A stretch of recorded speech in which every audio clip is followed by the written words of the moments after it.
بقى انا ما عملتش فول بقى من اول رمضان بصراحه، بس لقيتهم بقى بيقولوا نفسنا في الفول والكلام ده.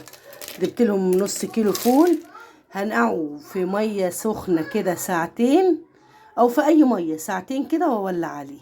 وهنا بقى كده بصوا حبيت الفول اللي انا بليته اهو، بعمل لكم شويه فول، ولا بعدس ولا بفول مدشوش ولا باي حاجه، فول صعيدي كما امي بتعمله في الصعيد.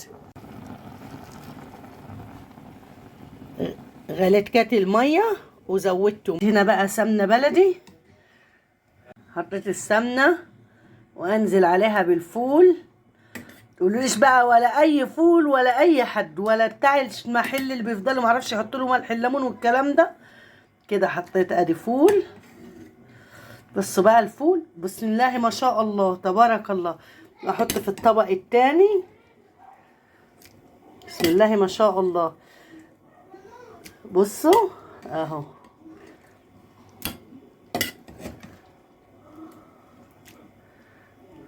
بصوا بقى انا لسه ههرسه كده بالمعلقه. ده فول صعيدي زي ما كانت امي بتعمله في البيت.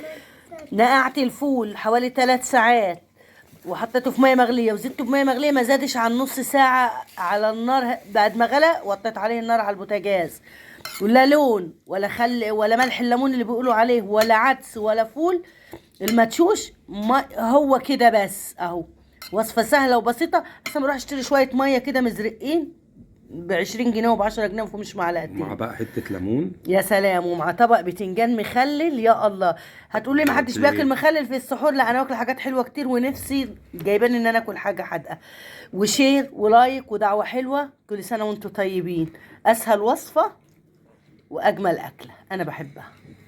السلام على معلقه السمنه البلدي مع الفول يا الله. انا ما اعرفش اكل فول على فكره غير بالسمنه البلدي.